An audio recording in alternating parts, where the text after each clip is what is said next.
Hey guys, I got a request to do a video on how to effectively use stop losses, aka stop limits, with your trading. And remember, this is what separates the experienced, savvy traders from the new traders, okay? A lot of the new traders are only looking about making money, their upside, what they could potentially make, while they're not protecting their downside.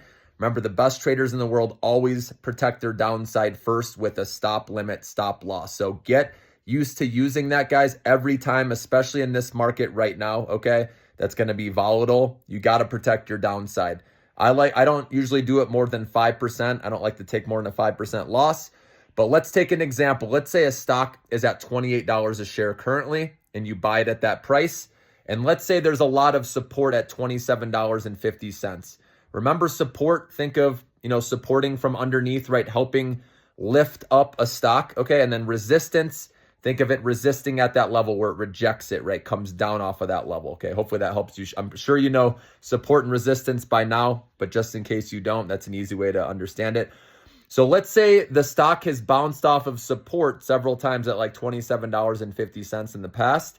You could set your stop limit below that. The reason I say below is because a lot of times a stock will have a fake out where it briefly goes under that support and then pops back up into the range. And so I always give it a little breathing room. So if there's support at $27.50, I would put my stop loss maybe around $27.30, just in case that happened. So it didn't stop you out. It could, like I said, flash under and then go back up into the range, and then it keeps you in the trade, okay? But everyone has a different amount that they're okay losing. Some people go up to 8%. Some people are less than 5%. It's all depending on you. But I like to base it off of where there's some strong support right below where I just bought. Hopefully you're buying at support, right? And then you can have a tight stop loss. But if you're a little above that, it's just smart to protect your downside, like I said, so you can move on to the next trade and don't get stuck holding the bag. Remember that, okay? And then let's say the other thing happens. Let's say it's at 28 bucks a share, and let's say your stop loss hits at 27.30. It gets you out. You move on, right? You take your small loss, you move on to the next trade, okay?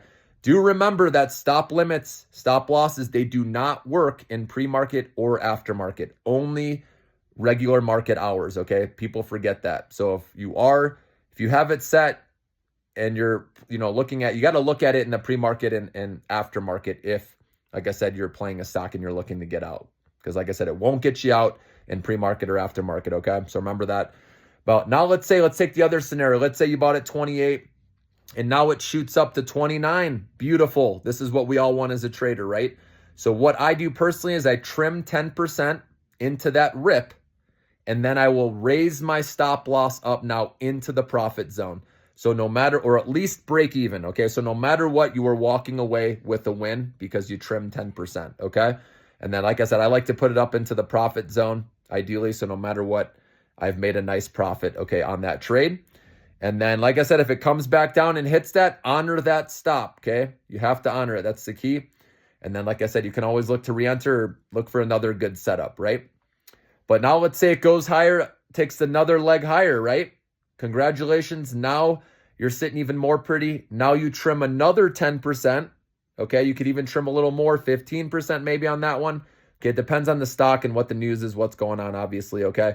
But the key here is you trim a little, and then you raise your stop loss even more into the profit. So now you're taking an even bigger win no matter what, guys. Okay, that's the key to success.